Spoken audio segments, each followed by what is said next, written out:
Alors la facilitation dans les labs, c'est un sujet extrêmement intéressant. En effet, il y a 4 points qui vont faire qu'un facilitateur va être extrêmement pertinent dans un lab. Tout d'abord, ce que vous voulez dans un lab d'innovation, c'est que les gens se parlent, que les expertises métiers se croisent et que les gens discutent entre eux et s'apportent de la valeur mutuellement. Pour cela, en général, il faut avoir une méthode, avoir une approche un peu spécifique d'un atelier pour que les gens partagent de façon naturelle et que ce soit pertinent. En fait, le facilitateur va avoir ce rôle de traducteur, il va matérialiser l'esprit collectif, le cerveau collectif, il va faire en sorte de reformuler et de faire avancer le projet. Deuxième chose, un facilitateur continue continuellement à acculturer vos collaborateurs.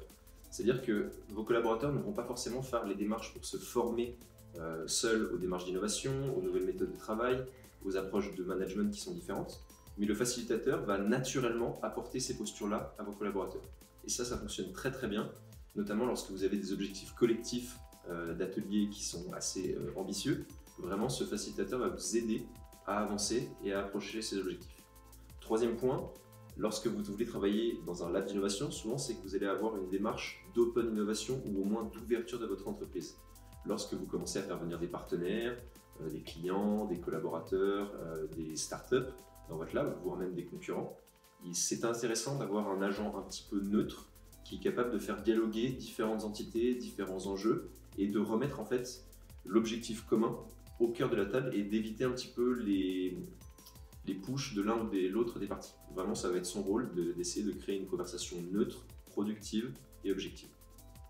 Le dernier point, lorsque vous créez un lab, un des grands objectifs que vous allez avoir, c'est de rendre ce lab productif, rentable, efficace.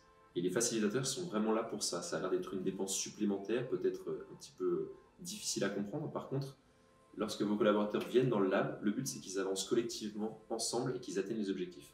Et pour ça, il faut deux choses. De la méthodologie et un suivi de timing. C'est ultra important. Vos collaborateurs, ils seront là sur une plage horaire dédiée, ils auront pris du temps sur leur emploi du temps personnel. S'ils avancent sur des projets et que ce n'est pas leur objectif principal de fiche de poste, il faut rentabiliser au maximum le temps de sprint collectif. Du coup, le facilitateur va s'occuper de la méthode, de la gestion du timing et laisser vos collaborateurs se concentrer uniquement sur là où ils apportent de la valeur.